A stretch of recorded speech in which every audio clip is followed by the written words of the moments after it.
Saio hau Nafarroako gobernuak diruz lagundu du. Santos Itoiz Eduardo.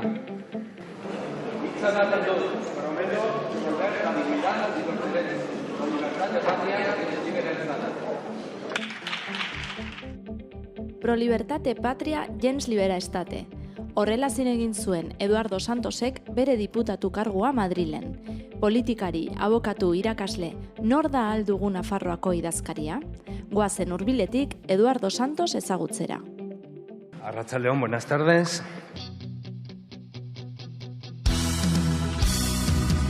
Zure eskutik kilometroak egin, herriaren begietan ospatzerik ikusi. Gose ditenen izenean, Vatikanoa erortzen ikusi. Zure eskutik debekaturiko egin, tiroka dabiltzan aurrak jolasetan ikusi. Preso ditenen izenean, harresiak zutan ikusi. Kaixo Eduardo Santos, aldugu Nafarroako idazkari nagusi eta Madrilgo parlamentari. Zuzeu, nola aurkezten zara? Ostras, 53 urte duen gizon bat, hemen Iruñan jaioa eta napartarra, ez dakit. Definitzen dizuden gauza mila dire, ez? Igual irakasle, gustatuko litzaidake irakasle. Nolako irakaslea zara? Ez dakit, oso gogorran nintzen, ez? Nik uste dut, igual txapak botatzen dituen irakasle horietariko bat, alde batetikan eta hola, baina, gustatzen zitzaidan hurbila izatea baita ere eta nolabait tratu estua izatea ikasleekin. Beti ari nintzen pentsatzen, nola egin, nola... Zen, lagun batek esan zean irakaslea izatea, da zer interesatzen ez daion jendeari gauza bat esplikatzea, ez? Nongoa egiten duzu zure burua? Nongoa naiz, Iruñekoa naiz. Iruñean jaioa, Iruñean bizia, gero Iruñetik kanpo joan nintzen, zeren kopetaraino nengoen, eta joan nintzen baserri batera, bizitzera, hor eman nituen 13 urte, horren bueltatu egin naiz, zeren ezinbestekoa da. Eta ez dakit. Iruñarekin beti lotura handia izan dut. Haurretako, haurtzaroko olako lehen oroitzapenik badaukezu? Nire telebista zen garbi gailua. Nire amare, ama jartzen zuen, eta ni geratzen nintzen 2 urte edo 3 urteekin, begiratzen, ez? Nola bueltatzen ari zen, eta ze koloreak zituen arropa bueltatzen ari zenean, eta hola. Eta akordatzen naiz hortaz, akordatzen naiz, eta irudiak itzatuta dauzkat. Nire bizitzaren momentu batean joaten nintzen kaletikan, eta batean, sartzen zitzaizkidan irudiak, haurtzarogoak. Ez dakit zergatikan, eta ez zuen inolako loturarekin bizitzen ari nintzenarekin, momentu horretan, edo hola, baina ahalegin bat egin dute, gordetzeko. Pentsatu egin dut, hau gorde behar da, nire album pribatuan, ez? Eta gordeta ditut. Alegintxo bat egiten baldin badut, sartzen naiz, irudi hortan. Eta nolakoa zinen txikitan? Txintxoa, bihurria? Nahiko zintza izan naiz beti, hori bai. 15-16 urte arte. Orduan zergatik errebeldea edo? Ez dakit errebeldea, edo isila, edo ez dakit, edo transizio batean, ez? Eta nahiko errebeldea. Nik uste nuen deserosoa nintzen munduan oso. Eta jarraitzen dut, deserosoa izaten. Baina momentu hortan konturatu nintzen, deserosoa nintzela, eta izango nintzela betirako. Eta horrelako munduan, zer pentsatuko luke 15 urteko Eduardok orain zu politikari gisa ikusita? Segurazki baztertuko nuke, Eduardo Santos. Hori zen, nahiko anarkista nintzen momentu hortan. Baina, hasten zara eta orain baloratzen dut gehiago konpromisua, ez dakit nola esan, ez? Momentu horretan dena irudikatzen da, gagazarra balitz bezala politikari guztiek direla, ez dakit zer, eta beste momentu bat edo garaia bat zen, ez? Eta eta boskatzea zen, ez dakit, sistemarekin, ez dakit ze motako sopikuntza izatea, ez dakit. Baina 15 urtekin zuk ez duzu sekulan pentsatzen aldatuko zarenik, noski. Zuk ja dena jakiten duzu eta... Etxetik kanpo bizitzen ze adinekin jarri zinen? 25ekin. Eta zer moduzkoa izan zen? Esan nion amari joanen naiz. Begiratu nindun eta esan zean zergatikan. Ez du zergatikan. Ja, bulegoan ere lehenengo soldatak hasi ginen kobratzen, orain 100 eurotara llegatuko ez zen soldata bat, ez? Eta erabaki nuen, joanen naiz. Lagun batekin nintzen nuen, berak zuen, 30 metrotako pisu txiki bat, hor deskalzo eskalean eta hola, eta erabaki nuen, joanen naiz. Zer moduz? Zer moduz sukaldari arloan eta... Ez que desastre bat, zen azkenean, ni joan nintzen, baina ari nintzen lanean 16-18 ordu, joan nintzen eta niretzat kaltegarria izan zen, zera, amarekin eta aitarekin bizitzen ari nintzelan, etxera bueltatzen nintzen eta zeo zer zegoen oskailuan gero konturatu nintzen. Ze zaila den, ez? Ama izatea eta aita izatea, eta oskailua beteta izatea, eta dena prestatzea, eta burua hori izatea. Zenbat kostatzen den bizitza, ez? Eta gauzak egitea, baina ez dirua, baizik eta alegina, ez? Sukaldean hiltzea gustoko duzu? Bai, sukaldari arraroa naiz, eguneroko kontuakin ez naiz baten moldatzen. Zen, kostatzen zait, haindik ere, eta dena hori orduan, gai naiz edozen gauza hartzea eta jatea eta dena hori, ez? Pentsatzen dudanean, ze importantea den bazkaltzea eta afaltzea eta elikadura eta dena hori, sartzen naiz, eta sartzen naiz bola batean, non hasten naiz, pum, dieta batekin eta dena hori, eta jarraitzen dut inolako problemari gabe. Tokatzen zait asko kanpoan bazkaltzea, naiz eta ez gustatu, baina tokatzen zait kongresuan eta hola, eta gustatzen zaidana da lagunentzat edo kidentzat sukaldatzea. Hori pilo bat. Kirolzaletasunik badaukezu? Noski betianik. Ni horretzen naiz txikitan gustatuko litzaidake futbolan aritzia. Eta amak esan zean ez. Eta ez, baina 14 urtekin, ni nolabait buru jabetza izan nuenean, sartu nintzen rugby jokatzea. Eta eman nituen 14 urte, eta rugbiak asko irakatsi zidan. Eta gero utzi nuenean, zeren somatu nuen aldaketa bat behar nula eta dena hori, eta sartu nintzen karate egiten. Eta eman nituen bertze 10 bat urte karate egiten eta dena hori, gerriko beltza ateratzen eta dena hori, eta oso polita izan zen, zenen irakasten dizu kontrola, ez? Gorputzaren gainean eta batean buruaren gainean eta dena hori, ez? Eta nola kontrolatu indarra eta violentzia ere oso importantia da. Baina betidanik izan naiz mendizalea. Hori lagun batekin hasi nintzen 12 urte egin nituela eta hola, eta hasi gara Pirinioetatik gora eta bera eta joan eta etorri eta dena hori. Eta hori jarraitzen dut aldudanean. Eskiekin, elurrekin. Gehien gustatu zaizu nolako mendirik edo badokezu? Asko daukat, nik normalen esango nuke Pirineok dira nerea berria. Hor naizenean ez dago inolako problemarik, ez dago, nerea berria da, nere betikoa, ez? Igual lehenengo mendi altua izan zen Aspe, ez? Pico de la Garganta dena eta dena hori, eta horitzen naiz hortaz, ez? Oso berezia izan zen, niretzat eta hori zen lehenengoa. Esaten dute menditik politena da etxearen ondoan dakasuna, ez? Eta niretzat Ergalko Trinidadea oso berezia da. Zen ezagutzen dut bere osotasunean, eta igo eta jeitsi eta basotik eta ez dakit, eta galdu eta berriro ere aurkitu bidea eta gustatzen zaidan. Eta zer da zailagoa? Rugbiko plakaje bat jasatea edo parlamentuko plakajeak? Parlamentuko plakajeak sartzea. Ez dakit plakajeak. ez dakit nola esan, ez? Nik modu kiroltasunez hartzen ditut biak. Esan beharra dago hori da ikasi nuen gauza bat, ez? Rugbyan, esaten genuen, zelaian gertatzen dena, zelaian geratzen da.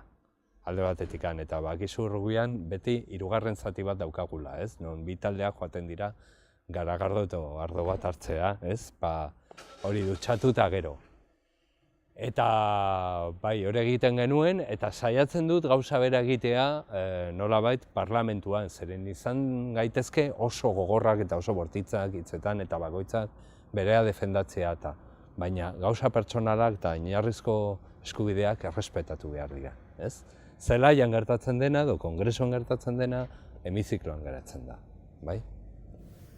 Lana eta bizitza nola uztartzen dituzu? Bizilanerako, lana bizitzeko? Oso zaila. Orain lana da bizitza, onartzen dizut. Eta saiatzen ari naiz bizitza osoa ez izatea. Baina nire inpresioa da, oraintxe bertan defenditzen ari naizela bizitza. Eta hola, eta berreskuratu behar dut behin eta berriz zer definitzen nauen gizona bezala eta nire ingurukoekin, ez? Eta batzuetan zaila da, zen burua hain sartuta daukasun zereginekin eta lanaekin eta kezkekin eta hola, batzuetan hasten zara nor zaren eta zer den bizitza. Eta bai, zaila da. Esate baterako, pasaren hilabetean hasi nintzen berriro ere irakurtzen, zeren hilabete pare bat utzi behar izan dugun, eta torri zitzaidan nolabait bizitza berriro ere, besteen hitzetan, letretan eta esaldeetan baina bizitza. Eta konturatu nintzen, izan zen oso sentimendu fuertea. Baina, bueno, saiatu behar da. Adina aurrera joan ahala, pentsatzen duzu ikuspuntua ere aldatzen joaten dela? Nerea esan nahi duzu? Bai, segura aski baietz. Bizitza da aldaketa eta da mugimendua. Egokitu behar. Gara, beti. Orduan, segura aski aldatuko dut ikuspuntua. Ez ardatza, ez lerroa, baina gauza batzuetaz ikuspuntua eta zalantzak beti onak dira. Ez badugu zalantzarik, ez badugu gauza kritikatzen, bihurtzen gara fasistatan eta nik ez dut fasista batean bihurtu nahi, hori ez.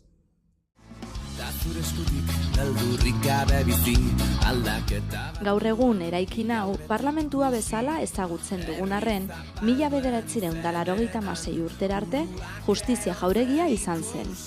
Hemen hasi zen abokatu bezala eta hemen hasi zuen duela 2 urte politikari lana. Beraz, 2 alditan, bere lehen lantokia izan da.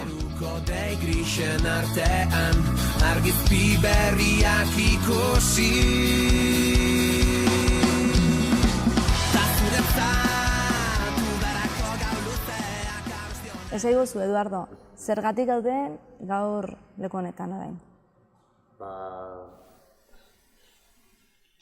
Espero ez nuen tokietan aurkitzen naizelako beti, azkenean. Zergatik garen hemen, politikari bezala hasi nintzen kargo publiko batekin. Hori da egia, pixka bat, lan egin genuen hilabete batzuk nolabait hauteskundeak prestatzeko, baina konturatu nintzenean nolabait gautxen artean politikarian nintzela, izan zen hemen, sartu nintzenean hemen akta batekin esan ez, ui, zegertatu da, arraroa, baina, bueno. Gauza asko ikasteko batean, ez da? Bai, gauza asko ikasteko, baita ere boterearen irudia zer den eta nolakoa den, Eta, hasi ginen ikasten azkar, oso azkar, zeren ez genuen denborarik izan nolabait, guretzat hau zen lantoki bat, besterik pasatzen ginen hemendikan nolabait, konturatu gabe, iaia, edo barneratu gabe non ginen eta... Beraz esan dezakegu zure burua politikari gisa baino langile bezala ikusten dezula, ez da? Bai, langile bezala. Nik normalean esaten dut abokatutza eta politikan aritzea ez da horren desberdina, da besteen abotsa hartzea eta defendatzea. Eta horrek dituen muga guztiekin eta abantaila guztiekin, zeren azkenean privilegio bat da nolabait hitz egitea, gizarte batean edo epaiketa batean edo, baina beste alde batetikan ongi ordezkatu behar duzu atzean daukasun pertsona edo pertson talde hori. Abokatu izan da, gero parlamentuan hitz egiteko, pentsatzen dut bazenuela horrelako errastasuna, baina ze etxean asko prestatzen dituzu, ispilu aurrean edo lakorik? Ez dut zer prestatzen hitz egiteko. Nahiago dut improvisatzea. Estruktura eta estruktura bakoitzean pin, pam, pum, 3 idei, 4 idei eta hola, eta gero betetzen dut dena. Goazen hasieratik, zergatik eta nola aukeratu zenuen abokatu ikasketak egitea? Ez dakit. Gero, beti pentsatu egin dut beste aukerarik ez nukelako, ez? Azkenean, nire gustatzen zitzaidan literatura eta historia eta guzti hori eta nik gogoratzen dut, momentu batean pentsatu nuen, hori egin dezaket, nahiz eta karrera bat ez egin, ez? Eta zaletasuna handia daukat literaturaekin eta historiaekin eta guzti hori, baina zuzenbideak azkenean ofizio bat eman zian. Hasi nintzen ikasten eta momentu batean krisi bat izan nuen, hirugarren kurtsoan nintzela pentsatu nuen, hau da, rollo bat, eta zertako eta dena hori, eta ustekotan izan nintzen, baina azkenean jarraitu egin nuen. Horrelako antzeko bat galdetu nahi nizun, zuzenbidean, kriston totxak ikasi behar dira, hori zer moduz? Hori zer moduz, segun eta irakasleak eta segun eta nola esplikatzen zizuten eta segun eta ze materia den, ez?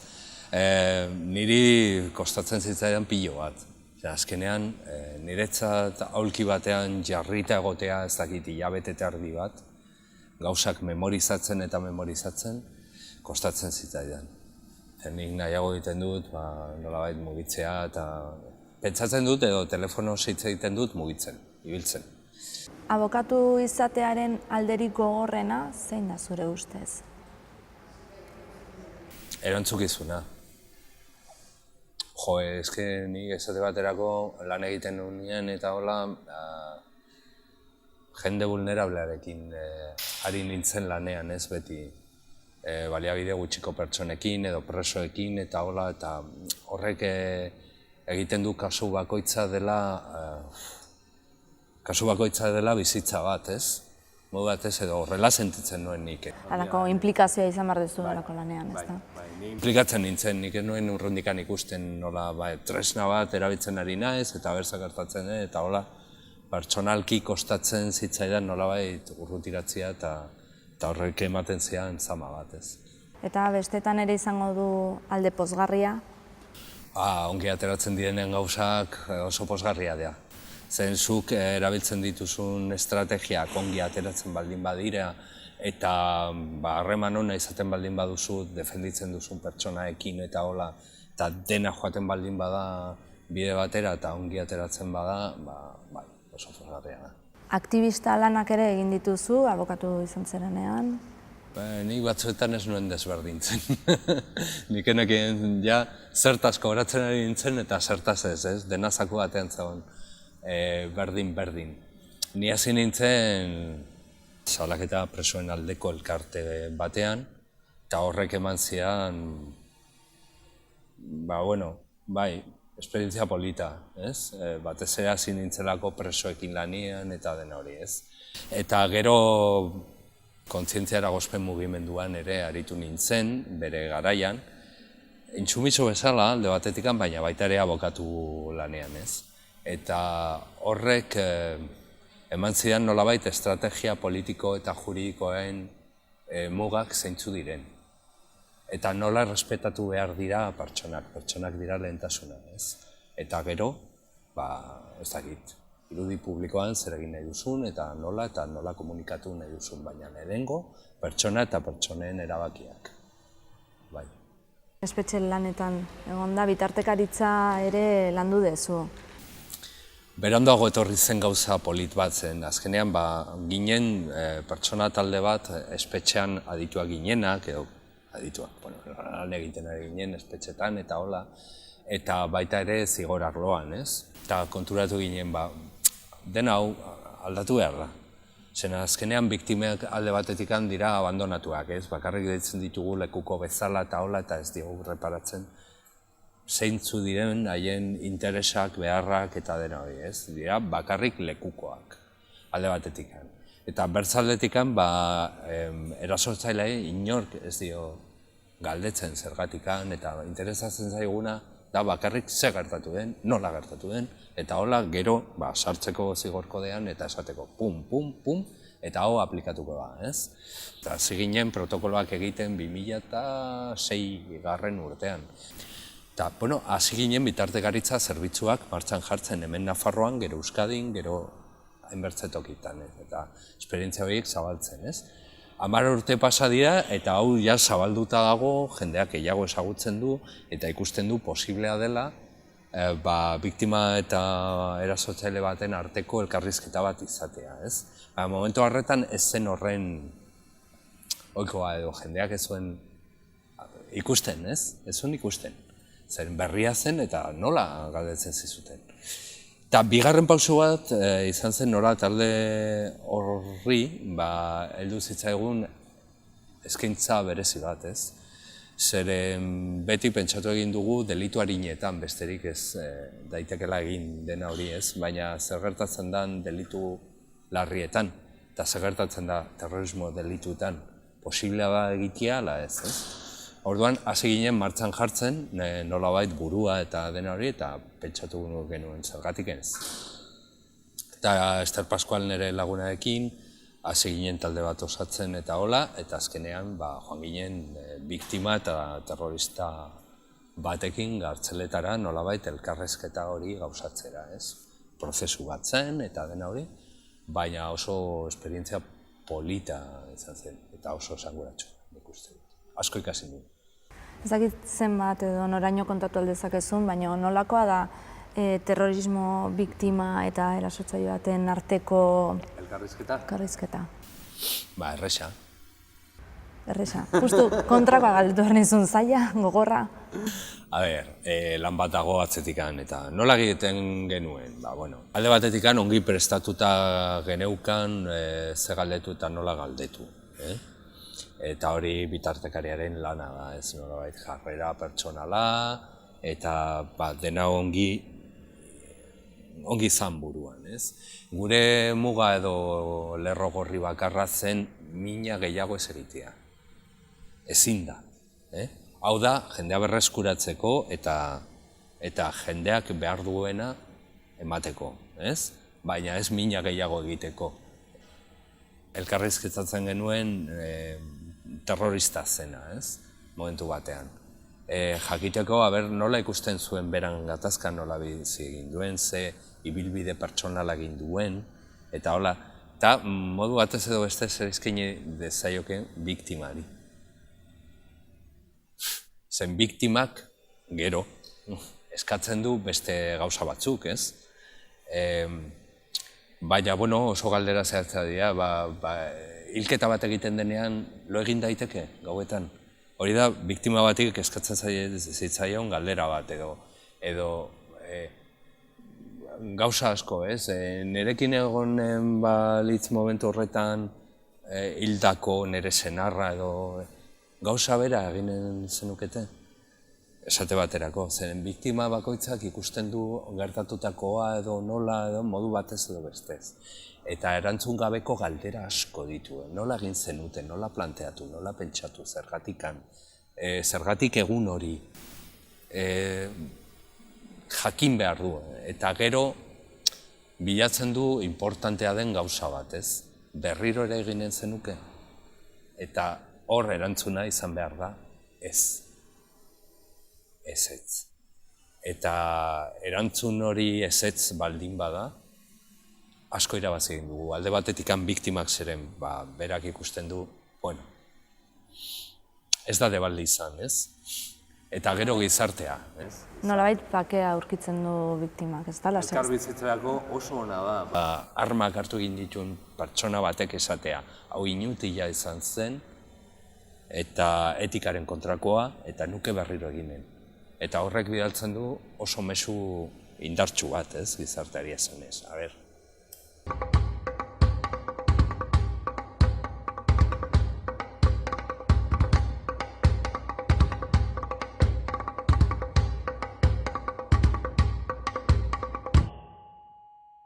Batean politikari izateko aukera, baiezkoa argi eduki zenuen hasieratik.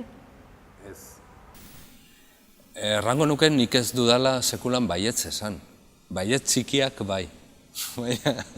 Baina horrek dakarren ondorioa oraindik ez dut asko asumitu. Hau kasualitate bat izan zen. Momentu batean, ni pentsatzen nintzen enkatuta nintzela bulegoan eta hola, eta aldatu behar nuela pixka bat pausoa eta dena hori, eta hasi nintzen laguntzen, eta pan, zerrenda bat sartzen, eta kabo. Eta dena hori horrela izan zen. Asko konturatu gabe zeintzu izango ziren ondorioak, ez? Eta hola. Baina, bueno, lehenago esaten nuena, orain esaten dut, berdin, baina esaten dut hemen edo kongresuan. Hori da, nik ez dut aldatu politikaria izateagatik, aldatu dut eszenatokia. Holako baiezko txiki bat eta bestearen atzetik, orain Madrilen zaude diputatu gisa, eta Nafarroako alduguko idazkari nagusia zara. Hori zen ja esetz bat, edo baietz txiki bat, hori ja izan zen kontziente. Zeren ja, altura honetan inork luke sinistuko, bueno, sartzen daizela horrela. Zer moduz Madrilgo lana hemengoa bateratzeko? Egon gara gauza asko antolatzen, ez? Nolabait hartzen duzunean erantzukizun berri bat, begiratu behar duzu zer dagoen, nola egin nahi dituzun gauzak, inguruko jendearekin, gero asko hitz egin, asko eztabaidatu eta pentsatu eta azkenean egin, ez? Pausu baten bat eta hola.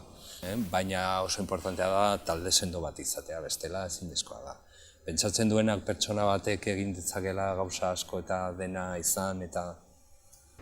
Nolakoa da Madrilgo kongresuaren eguneroko bizitza, halako ez dakit, kontakizunik edo... Bai. Ni hasi nintzenean Madrila joaten eta hola dena arraroa izan zen, baina bigarren gauza arraroa zen, zeren ja lehenengoa pasatu dut. Eta nolakoa da oso intentsua, agenda da beteta, ez? Nik esate baterako badaukat bulego txiki bat eta apenas ez nago bulegoan. Osoko bilkura batetik batzorde batetara, gero bilera bat, gero ez dakit zer. Orduan oso intentsua da, ni joaten naizenean 3 egun, da amets bat bezala, ez? 6:30 hartzen dut trena, astearteetan eta hola, eta batean agertzen naiz Iruñean atxaldeko 7:00 eta hola, eta pentsatzen dut, gertatu da. Gertatu da, ez, azkenean. Baina Madril niretzat da lantoki bat. Eta Madrilen zin egin zenuenean, zer esan zenuen? Pro libertate patria gens libera estate, bai. Oanoz infantzonek esaten zutena, ez, barkatu. Nahi baduzu herriaren askatasuna izan zaitez aske zu ere, zeren azkenean lotura asko ditugu, ez. Eta izan zen printzipio bat jartzeko, nik uste dut polita dela, zeren Nafarroako historiarekin lotura handia daukan esaldi bat da, eta abertzaldetikan historikoki da nola Nafarroako herriak beti aldarrikatu egin du beraientzat botere bat, ez? Botere zati bat, ez? Esan ez, gu hemen gaude lurreko jendea gara, eta zutik gaude, eta erregeari esaten diogu. Nahi dugu, karta bat, ez? Esaten zena, hori.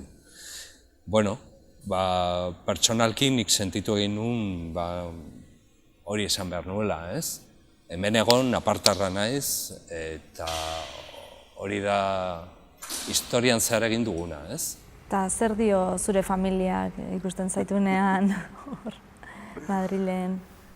Ez dakit, nik uste dut harrituta daudela oraindik, zen azkenean politikaz hitz egin dugula familian eta dena hori, baina horrelako aurrera pauso bat ematea, ez dakit, baina gutxi gora bera nik uste dut ohituta daudela nik aurrera pausoak ematen dituala nire bizitzan, ez?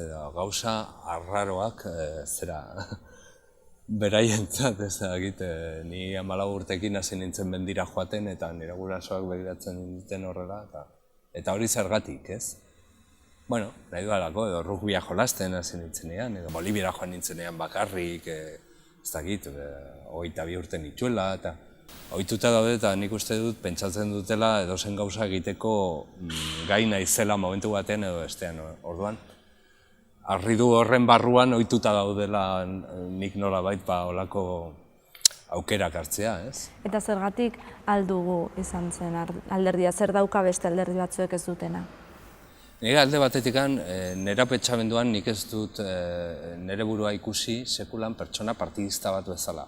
Hori da kostatu egin zaidan, jende askori bezala, ez? Ez ni besterik ez. Jende askok parte hartzen genuen nolabait politikan, gizartetik eta erakunde sozialatik eta hola, baina genuen gure burua ikusten marka batekin lotuta eta dena hori. Podemos sortu zenean, zer zen Podemos? Zer zen Podemos? Podemos aldugu gu ginen. Nolabait, ez? Gure pentsamenduarekin, gure ekintzekin, gure nolabait izaeraekin eta hola. Orduan, zer zen lehenago gu ala Podemos? Ez dakit, zen simbiosi bat, ez? Momentu horretan. Toki bat zegoen gizartean gu bezala pertsona askok pentsatzen dutela begibistan dago, ez? Aurrera pausu bat eman nuen momentu horretan eta bai, arronago, jende guzti hori modu batez edo bestez abotsa eman dio dala, ez? Eta dena da hori, da simbiosi bat, ez? Batzuek badiote krisiatik ateratzen ari garela. Horrelako iritzirik edo zer neurri oraindik dira beharrezkoak? Nik uste dut krisiaz hitz egiten dugunean eta hola neurtzen dugu ohiko parametroekin, ez? Gero ateratzen da gobernua eta esaten dizu, zifrak, atera dira, hauek dira oso onak eta ez gaude krisi baten aurrean, gaude aldaketa baten aurrean. Krisia erabili egin da nolabait aldaketa hori gauzatzeko eta ikusi behar dugu zein norabidea hartzen ari den aldaketa hori, orduan. Gizartea aldatzen ari da.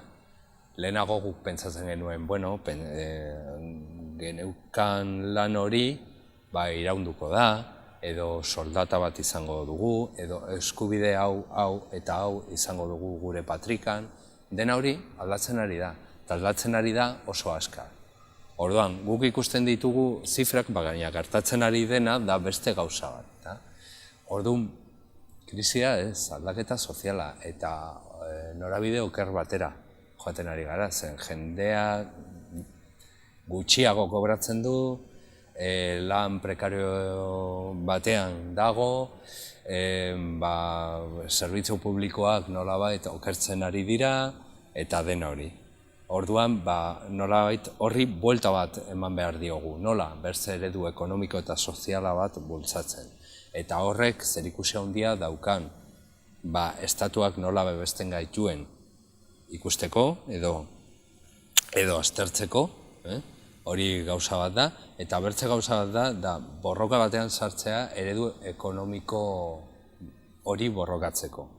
Guk nahi dugu nolabait garapen iraunkor bat, bertze energia mota bat, buru jabetza, bai elikaduran, bai energian, eta nolabait gai garela Nafarroatik beste gizarte bat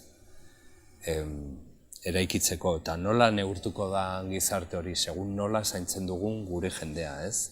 Gure jende nagusia, gure haurrak, ze motako eskolak ditugun, ze motako osasun beda daukagun, nola ematen diogun sustengo guzti hori lan arlo baten bidez, ze eskubideak ematen diogun jendeari nolabait erabakitzeko, dena hori da krisitik ateratzeko egin behar diren gauza, ez? Zure orain arteko ibilbidearen balorazio bat, ze sentimentu dauzkazu? Orain nago ikaratuta. Ez dakit jendeak zergatikan ez du onartzen, ikaratuta egon daitekela ez, zeren azkenean erantzukizun handia da. Pentsatzen dudanean esate baterako ni kongresuan nagola, eta nolabait hemen Podemos aldugu idazkari nagusia naizela, eta hola, datorkian pentsamendua da, zerantzukizuna, zenbat gauza. Zenbat gauza egin behar diren gauzak ongi egiteko, gero ongi komunikatzeko, gero jendea konbentzitzeko, hau dela biderik onena, nahi duguna gauzatzeko, zenbat alegin egin behar da estrategiak pentsatzeko, eta zenbat jende ekarri behar da nolabait bide horretara eta dena hori. Eta batzuetan sentitzen dut erantzukizuneri zama bat balitz bezala, ez? Baina bai, eta pentsatzen dut, oraintxe bertan, zure bizitzaren momentu honetan, oso indartsua azaldu behar. Ez dakit, indarrak metatu behar dituzu eta atera, ez? Eta erakutsi dena hori, barruan zeneukan dena hori. Bai, hori da pentsatzen dudana, egin behar dela, aukera paregabea dela, eta dena hori gauzatu behar dela.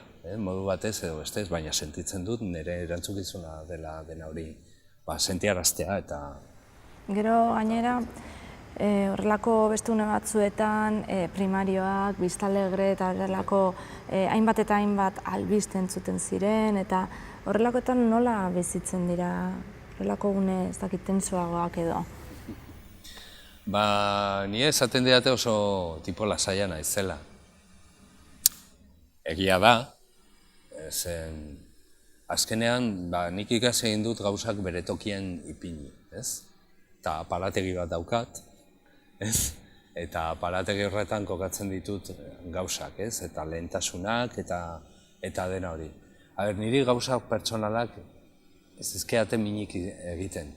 Azkenean, niri esaten didate, idazkari nagusia edo hautagaia izateagatik, ez Eduardo izateagatik.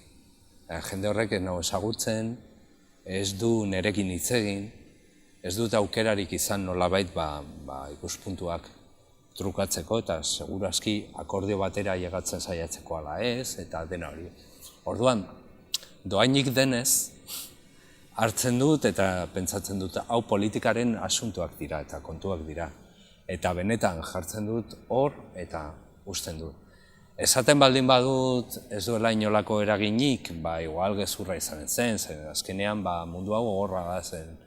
Jende guztiak ez du hartzen, ez dakit, egunkari bat edo entzuten duen irrati bat eta esanez bere izena eta ez dakit zerekin lotuta, ez? Hori arraroa da, baita ere. Baina, bueno, konfiantza izan behar dut eta besterik ez. Orain arte egindako zerbait aldatuko zenuke? Gauza asko. Baina, ja ez da posible, ni. Gauza asko, baina, hori. Bizitza pertsonalean gauza asko aldatuko nituzke, ez? Baina bizitza ikasten da bizitzen, orduan ez dago atzera bueltatzerik, orduan egin daitekena da ikasi eta ez errepikatu eta nolabait eta ikasi ere barkamena askatzen, ikasi ere hitz egiten, edo sentimenduak azaltzen, dena hori ikasi behar da. Baina atzera bueltatzea, hori da momentu batean egiten nuen gauza bat, ez? Ni bizi nintzen iraganean, nolabait buruarekin. Eta iraganak mina egiten zian, behin eta berriz, ez? Orduan hori ere kontrolatu behar da, pixka bat. Eta jakin, hor inguruan daukazun pertsonak da zaindu behar dituzunak, merezi egiten dute, orain, zu, hor izatea eta ongi izatea, eta, bueno, eta jazta, ez dago besterik.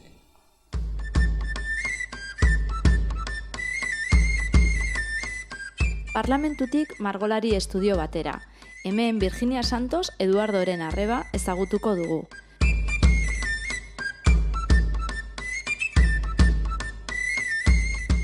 Bata politikaria, bestea artista. Ziur, Eduardori buruz beste ikuspuntu bat emango digula. Kaixo Virginia, eskerrik asko, Eduardo Santosen arreba zara. Zu margolari, bera politikari, abokatu, horren desberdinak ondo konpontzen alzereate? Bai, bakoitzak bere arloan lan egiten dugu, orduan Gero batzutan laguntza eskatzen diogu gauza batzukin, baina normalean bakoitza bere lana egiten dut. Noizbait jarri alda bera hemen margotzen? Ez, bizitak egitera, etortzen da bizitak egitera, eta ikustera zer egiten ari naizen, interesa du. Eta, gainera erakusketa batean bai katalogoa egin genuen, eta nik eskatu nion testua idaztea, eta idatzi zuen testu bat erakusketa aurkezteko eta hori, eta polita izan zen. Eduardo, margolari bat izango balitz, zein izango zen? Oso zaila, oso zaila, nik uste dut perfekzionista izango dela, baina beste aldetik igual ekspresionista. Orduan, ez dakit nola margotuko luke. Bietatik badu, ez da? Orain Eduardo parlamentari gisa ikustean, kalean eta etxean den bezalako ikusten duzu? Oso galdera ona da hori. Bai, gurekin beti bezala jarraitzen du, baina gutxiago ikusten dugu hori, bai, nabaritzen da bidaiatzen duela, gehiago, eta ez dagoela hemen, baina gero hitz egiteko orduan, eta dena iguala jarraitzen da. Nola bizi izan du berak aldaketa guzti hau, zer denbora oso gutxian gertatu zaio dena? Bai, pues, eske izan da dena bapatean, orduan gu ere, nik uste dut oraindik ez dugula ohitura hartu, pixka bat arraroa egiten zaigu oraindik. Aldaukazu txikitako oroitzapen bat gustoko dezuna Eduardorekin? Bat, ez dakit, baina ni oroimen onak ditut, berarekin, baina ez dakit zehatz bat esateko. Normalean, asko jolasten ginen elkarrekin, eta asmatzen joku berriak, eta... Zein zen bihurriagoa?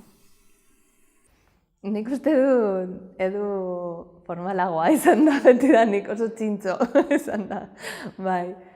Baina, eta asko gustatzen zitzaion betidanik irakurtzea. Nire irudia edu da beti liburu batekin edo komiki batekin edo zerbait irakurtzen. Ikusten dugu parlamentari gisa denok Eduardo deitzen diogula, etxean Edu, ez da? Edu, bai, Edu. Nire aitak Edu du izena, ere. Orduan izan da, Eduardo igual nire eta Edu. Edu, ez dakit, bai. Eta azkenik, Eduardo, 3 hitzetan? Ze zaila.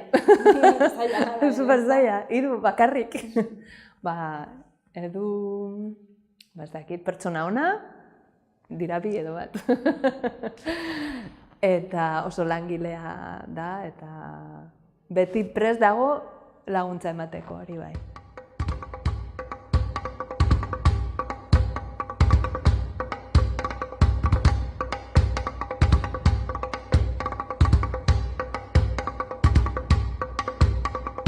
Azkenik pixkatxo bat gertuagotik ezagutzeko, galdera batzuk, zer gizartearekin konprometituta egon behar da? Nik uste dut baietz, ez. Momentu honetan gizartea da inguruan bizitzen tokatu egin zaizkizun pertsonak, ez? Eta zaindu behar dituzu. Eta horren kontrako individualistak ni ez zaizkit bat gustatzen. Natura zaintzen aldugu? Behar dugu. Nik uste dut denok kontziente garela hortaz, ez? Ez dugu beste aurrerapauso bat eman. Eta aurrerapauso bat da konpromiso hartu behar dugula, baina aktibo. Konpromiso aktibo bat. Bidaiatzea gustatzen zaizu? Asko. Egin duzun bidaietako baten bat? Asko dira politak izan direnak, ez? Baina, nik aipatuko nituzke bi, ez? Bat, 21 urtekin Boliviara joan nintzela 2 hilabete eta hor irakasle izan nintzen. Hor galdutako 3.000 biztaneko herri galdu batean, independentzia izenekoa, eta sartu nintzen eskolan, Eta hor konturatu nintzen ze desberdina den mundua, ez? Eta nola ditugun irudiak ez direla gauzatzen errealitatean, ez? Hor nire ikasle guztiak edo guztiek ketxuaz aritzen ziren. Eta gaztelanian ez zuten apenas hitz egiten. Horra ni gelditu nintzen horrela eta pentsatu nola moldatu asunto horrekin eta hasi nintzen beste gauzak egiten, ez? Hori bat, eta bigarrena 2005 urtean Iranera joan nintzela bakarrik. Hartu nuen motxila eta esan, venga, alde ginen dut eta non eta Iranera. Hartu nuen bisadua, ez dakit nola eman zidaten, baina, eman zidaten. Eta egon nintzen Irandik, ez? Ibiltzen. Eta oso herri polita da eta jendea azpimarratuko nuke horko jendea. Eta zer herrialde daukazu juteko hola gustatuko litzaizunak? Mundu osoa. Eske bidaia ez da bakarrik non zaudenen baizik eta nola norekin eta nik uste dut importantena dela da erlojurik gabe bidaiatzea eta kuriositatearekin bidaiatzea. Ni oso Manul Eginetxe zale naiz, asunto hortaz, eta gustatuko litzaidake bera bezala, ez, bidaiatzea. Zer nahiago duzu, egun bateko irteerarako mendia edo hondartza? Mendira, bai. Eta herria edo hiria? Herria. Herri txikia? Herri txikia. Iruña gustatzen zait, azkenean atsegina delako, bizitzeko eta hola, eta euskal zerbitzuak, ez? Zinera joan nahi baldin baduzu, zinea daukazu. Liburutegi batera joan nahi baldin baduzu, balduzu eta hola. Esate baterako Madrila ez dut gustatzen, ni ez dit eskaintzen, ez? Nik behar dudana, ez? Dena irekita, ordu guztietan, jende asko kalean, bai, ikusten duzu, jendea, argiak, eskaintza handia, baina zertarako nahi dut nik hartu ezin ditudan eskaintza guzti horiek, ez? Zertarako, ez da nire tamainakoa. Mitozalea zara? Ipuinetan bai, pertsonetan ez. Ez txikitan ez edo nerabean nintzela esate baterako nik nituen posterrik jartzen, gelan. Ez. Musika talde bat? Musika talde bat. Ez dakit oso musika gutxi entzuten dut. Gustatu zitzaidan azkenengo taldea izan zen Gose. Ez dakit zergatik zeren, ez da nire estiloa ere, baina iruditu zitzaidan ausarta. Eta liburu bat? Liburu bat. Liburu asko, liburu guztiak. Los trazos de la canción igual txatu ginena. Edo El camino más corto Eginetxe dena. Ez dakit. Bidaietaz aritzen ginela. Edo ez dakit, bai. Bidaien liburua. El camino más corto. Bai. Filme bat? Filme asko. Baita ere. Filme bat. Horenago seriekin lotuta, zeren nik uste zine beltza politago egiten delako serietan eta hola. Burura etortzen zaidan filme bat da, ez dakit, David Lynchen, Lawrence de Arabiarena, esate baterako. Baina irudiengatik, batez ere. Serie bat? Egon naiz ikusten The Good Wife. Bada nolabait abokatuen, baina politikariak sartuta den serie bat eta baita ere gauza pertsonala oso gidoi inteligentea. Hain ikusten ari naiz House of Cards. Baina, divertitzagatik, ez? Pentsa hortikan ateratzen ditudan gauzak edo tresnak.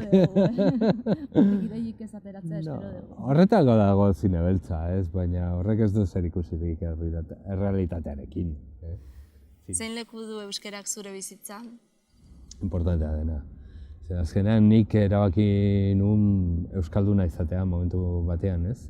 Ni hasi nintzen euskara ikasten 19 urtekin eta hola, eta hortikan aurrera pausuak eman nituen, ez? 2 urte euskaltegian eta ja kalera eta gero idazten eta itzulpenak egiten eta gero konpromisuak hartzen, esate baterako elkarrizketak egiten euskeraz. Lehenengo batean erabati zututa nintzen hizkuntzagatik eta hola, eta amaitu nuen nolabait irratian, tertuliatan eta hola. Eta gero klaseak ematen nituen hemen unibertsitate publikoan euskeraz. Eta horrek eskatu zean pilo bat. Orduan, nik uste dut dena egin daitekela euskeraz, dena egin behar da euskeraz, ez? Oso polita da. Eta gaur egungo harremanak izateko era, proposa iruditzen zaizu? Ez. Galtzen ari gara bataila hori. Zen azkenean, teknologiak behartzen gaituzte nolabait distantzia bat jartzea eta modu hotz batez komunikatzea eta bertzaldetikan inposatu egin dena da individualismoa. Harremanak berreskuratu beharko genituzke, zen oso importanteak dira. Zoriontsu izateko errezeta bat? Beste bati galdetu. Ez asko pentsatu eta zaindu inguruan dagoen jendea, ez? Agian. Eta azkenik, Eduardo Santos 3 hitzetan. Ez niri galdetu, beste baldi galdetu. Izan daiteke momentu batean nahiko kaleidoskopikoa, segun hori galdetzen diozun. Eta hola, zeren bizitzan aldatu naiz asko, ez? Eta egin ditut hainbertze gauza. Ez dakit, saiakera bat naiz, oraindik.